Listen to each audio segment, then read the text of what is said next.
we have a situation in the Pacific Northwest. Oregon's on fire. Let me rephrase. Oregon recruiting is on fire. So deep sigh of relief there for our friends battling forest fires every other year out there. Oregon is coming off the top rope in recruiting right now, okay? So they are rolling, and it continued this past week. Remember when Mario left and Dan Lanning came in, and we were answering a lot of questions on the show, do you remember the key piece of doubt that a lot of folks had, the key concern that a lot of people had? They had watched Dan Lanning at Oregon, or at Georgia, rather. They had watched Lanning at Georgia. They didn't doubt his coaching ability. They just wondered, wow, we just had a guy in Mario Cristobal who's a really good recruiter. And we're at Oregon, so we don't have a ton of talent in our backyard, so we got to have someone who's just a killer on the recruiting trail. And we don't know what we're getting in Dan Lanning. We think we love the press conference. He's a really fun-loving guy, but does he just have that killer instinct? Can he bring in a staff that's got that finisher's killer instinct on the recruiting trail? Answer, yes, in the definitive. So just over this past weekend, they landed four-star quarterback Michael Van Buren. They landed four-star defensive lineman Xavier Sims.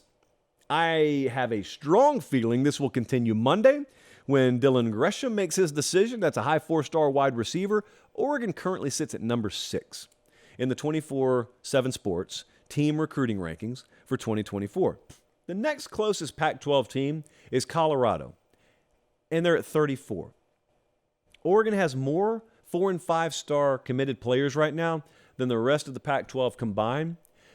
Oregon actually has more 4- and 5-star players committed right now than the rest of the Pac-12, even if you doubled the rest of the Pac-12. Oregon's got 10. The rest of them have 4 combined. This is a shark swimming in a lake out there, especially when it comes to recruiting, doubly especially when USC and UCLA leave in about 5 minutes. They are going to make a run at the highest rated recruiting class in Oregon recruiting history. And when you say something like that, let me assure you, friends, it is like kicking over a casual ant bed, because you kick it over and they just scurry all over the place. And they say things like, well, yeah, but they have Nike. Well, as far as I know, Nike's not going anywhere, man. And this is the NIL era. You harness anything and everything you can. So you tell me, yeah, they got Nike. And I say, yeah, they got Nike. What else? What else do you have? And then they say, well, they're kind of staggered by that. They didn't really expect a retort. And then they say, well, it doesn't mean anything until National Signing Day. And so here's the approach I've started to take. So I talk about this foolishness all the time. If you really want to tell me that, what you're insinuating is the kids are going to decommit. That's really what you're saying. Otherwise, it's just nonsense defense mechanism foolishness. So when you tell me, oh, it doesn't mean anything until signing day, indefinitely, here's what I'm offering you. I'm offering you to take any given recruiting class, in this case, Oregon. They got 13 kids committed right now. I will bet you $1,000 per kid that they stay committed. And I will gladly take any wagers, but you don't get to pick kids. You've got to go entire class or nothing at all. And we can find a great charity to put that money on the line to benefit. I'm willing to offer that to anyone right now who steps up. So does anyone actually want to step up? Of course you don't, because you know what the numbers say. The numbers say 90+% of kids who are verbally committed, even this early, are going to stay committed. It just doesn't make you feel good because it's not your team.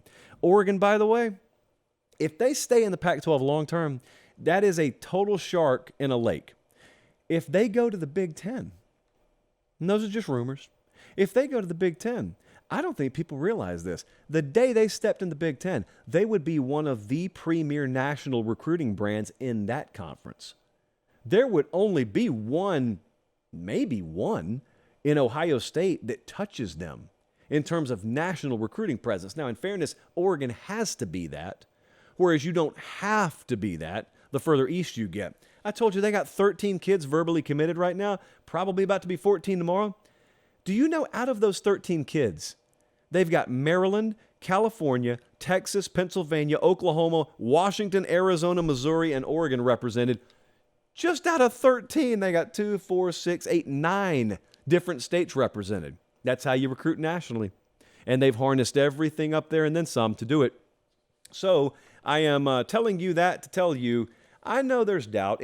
Look, these days in college football, until you win a national championship, people doubt you. So, maybe Oregon will check that box one day. But even before that, you shouldn't be surprised. Especially when you look at where they're stacking, it's not just a bunch of receivers. So that's the other point I'm trying to make with you there.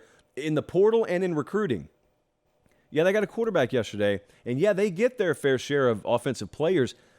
They got a ton of defensive linemen. They have got a ton of linebackers. They have stacked front seven defensive talent like no one else in that conference has, and that includes USC. No one's done it like Oregon. So, I'm scratching my nose a lot. I don't know why. You can talk about the quarterbacks out there, and you should. Good quarterbacks in that league. Who gets after them the most is who will ultimately win that conference every year. And there is no one building themselves to accomplish that more consistently than Oregon is.